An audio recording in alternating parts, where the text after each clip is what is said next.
everyone, welcome to Lizzie's Little Library and the Newbery Project. Today's book is the 2010 winner called When You Reach Me by Rebecca Stead. I have previously read this book in the worst possible way, which is to say, I read it with students in a resource setting. So I know the premise and the ending, but none of the details.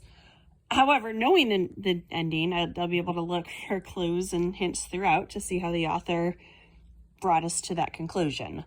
I've read 2 other books by this author and enjoyed both of them. They were gentle, sweet books that I would recommend to my friends who are raising younger children. This particular book is written at a 4.9 reading level. The main character is a girl named Miranda, age 12, who lives in New York City in 1972 with her single mom, who is preparing for an appearance on the $20,000 Pyramid, a game show hosted by Dick Clark. Her best friend is a boy named Sal, but there are hints that they're no longer friends. Every so often, Miranda addresses you, and generally I don't like books written in second person. However, I know the overarching mystery here is identifying you, and unfortunately, I know who you is. Something I liked early on is Miranda mentioned in a book she's read 100 times that begins, "It was a dark and stormy night." She's clearly reading A Wrinkle in Time. And she later references it by title. It's unmistakable, especially all the character references. Although I do think the author gives away too much of that book's plot and resolution. This is the second time a Newbery character has read another Newbery book, and I like those inside jokes. Something else I really like is that each chapter title is a possible category from the pyramid. For example, things you lose, things that could fit in a box. And then the chapter incorporates something that goes along with that category. A lot of mundane nothingness happens.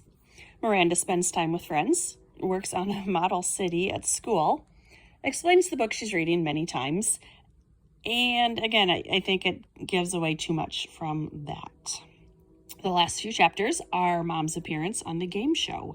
We do find out the results, which I'm very pleased with that. I would have been super annoyed if that plot line was dropped or if it ended as a cliffhanger. We also learn who has been sending the notes. And interesting enough, my memory of who was sending the notes is different from what was revealed in the book. So that was very curious. The end. I really liked this book. It was very high interest and quite fast-paced. Most of the chapters are about 3 to 5 pages, and the author handled heavy science-y topics in a mostly approachable manner. There were a few parts that were a tiny bit confusing, but that's probably more my brain's refusal to fully grasp quantum mechanics and quantum physics. I don't want to ruin the ending.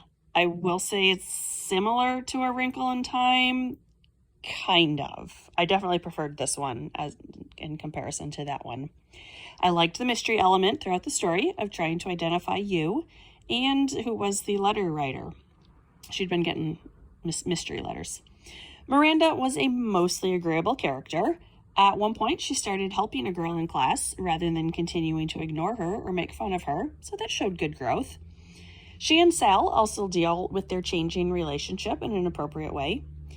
Lastly, I like the cover. It comes across like a jigsaw puzzle of story elements. I have liked every book that I've read by Rebecca Stead, and I'll be happy to read more in the future. There were 4 honor books this year: a biography of Claudette Colvin, The Evolution of Calpurnia Tate, Where the Mountain Meets the Moon, and The Mostly True Adventures of Homer P. Figg, written by the author of Freak the Mighty, which didn't even garner an honor, and I will never understand the selection committee. The next winner is called Moon Over Manifest, which is yet another historic fiction set during the Great Depression. This definitely seems to be certainly the most common, if not the favorite setting for the 1990s. Wow, we're into the 2010s by this point. How quickly time passes. I am on a quest to finish all of the winners before the year ends. I have 12 books and 11 weeks to go, So hopefully they all get done, although I have started Moon Over Manifest and then set it aside to read 3 other books in the interim. But I will get to that soon enough. This one was called When You Reach Me by Rebecca Stead. I did enjoy it, and I hope you do as well. Thanks for watching. Bye.